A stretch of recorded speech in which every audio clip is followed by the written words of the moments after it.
Okay, so this video is going to be about a couple people have had problems putting the xCompact trigger shoe back into the FCU. Doing it the new way of where you unhook the trigger bar from the sear block without undoing the spring, and then removing this end of the trigger bar from the trigger shoe. It's kind of an easier way to take it apart and put it back together without having to wrestle with the trigger bar spring. So to explain kind of what's going on here is the problem they're having is the hole in the trigger bar won't go far enough forward to be able to hook it onto the trigger shoe, the trigger bar pin on the trigger shoe. Okay, so this is with the xCompacts. We're seeing a lot of this. This is not an xCompact trigger shoe, but it's the SIG flat trigger shoe, which the xCompact's designed a little bit differently, but that new design is not the reason why they're not going to be or going together as smooth as if you're using like an Apex trigger or the older curve trigger. So what's going on here is the redesign has this flat part here on the front of the trigger, which is actually contacting the FCU body right there. And it's just limiting the amount that the trigger can actually go forward, which makes this lever not go back as far, okay? So the trigger bar can hook onto it. So to kind of illustrate what I'm talking about here, that is all the way forward, this is all the way back.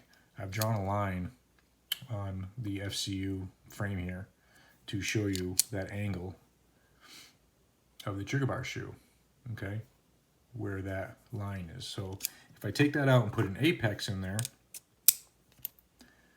and go back, you can see it clearly goes back way further, okay, because it doesn't have that front portion on the trigger contacting the FCU. So that's why this trigger and other triggers are a lot easier to put this back together, and that is the problem that we're having with the newer flat trigger. Okay, so you can still put this together the same way. You just got to kind of be a little bit more creative. So basically what I've kind of shown people what to do is I put the trigger bar spring in the trigger bar, and then I loop it through the frame, and I kind of rotate this forward like this, just like that. So the little leg on the trigger bar is outside the sear block, okay? And I just have the trigger bar laying against the FCU, and typically that would be far enough right there to get your trigger bar shoe in there, no problem. But with the newer triggers, because they don't go back as far, you can see the pin does not go to the hole. The trigger bar has got to go forward, but it can't go forward because the little leg here is hitting the sear block. So all you need to do is push this out to the side, kind of push it forward a little bit, and use your fingers. Actually, look, it already fell in. So you're just kind of fishing the trigger bar around, pulling up towards you, trying to get it to set on that pin on the trigger shoe, okay? I'll do this again so you can see. But once that's in there, I'm pushing this trigger bar shoe right against the frame there so it doesn't come off that trigger bar.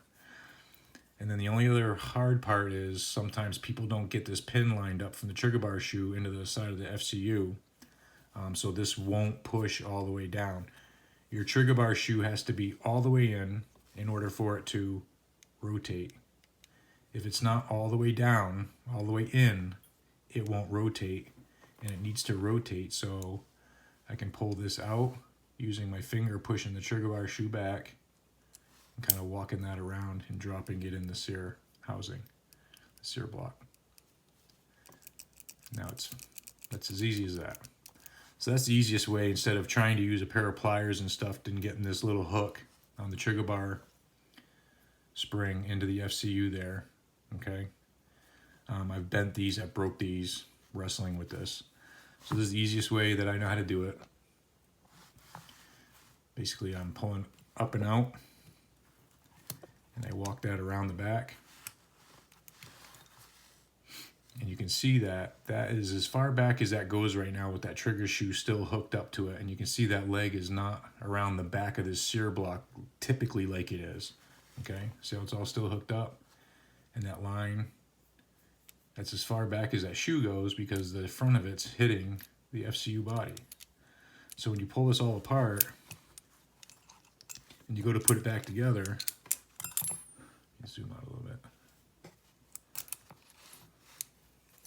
Typically we're going to have that in there. That's where it wants to naturally fall, right there. It's kind of like at rest position. Well, this has got to go a lot further forward because this whole trigger bar has got to go forward to where I can get that pin on my trigger shoe, this little pin here, to go through my trigger bar. Okay. So again, what I do is I kind of pull this out a little bit, push it a little bit further forward. Don't let it fall down in the sear block there. Just kind of hold it like that. Bring your trigger shoe in. I'm pulling up on that trigger bar till I feel that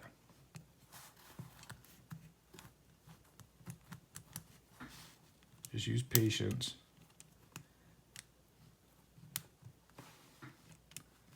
Like that, until I feel that trigger bar pull up onto that pin. And again, I'm pushing down as tight as I can because now it's trapped underneath there. And this one seems to be falling in that hole pretty easily once I get that trigger bar pin in here. Usually this here is another pain in the butt because you got to kind of wiggle the trigger around side to side and get that pin to line up to come through that hole. But it seems to keep dropping in there no problem. So as you can see, trigger bar is underneath the shoe there on the pin. And again, that's not quite around as far back as we usually have it because this trigger doesn't go any further forward, letting that bar come back more. Anyway, so once you get that captured all like that, I'm just using my finger to push on the trigger, and I'm rotating this around and dropping it right in there. It's that easy. So that's the problem people are having trying to get this back together, because these trigger shoes, because of this front lip hitting the FCU frame there, it won't go back far like the Apex and the Pelt 2 and the SIG curved flat trigger. Even the Keyrez unadjusted goes back this far like that. And that's a piece of cake to put back together because this, where this wants to sit naturally, that shoe just falls right in there. And then you just walk it around, push it back, and it falls right in place. So I hope that helps for the people with the flat triggers trying to get their Apex kits installed or whatever else they bought for a kit for a trigger upgrade. So I hope this helps. Thanks for watching.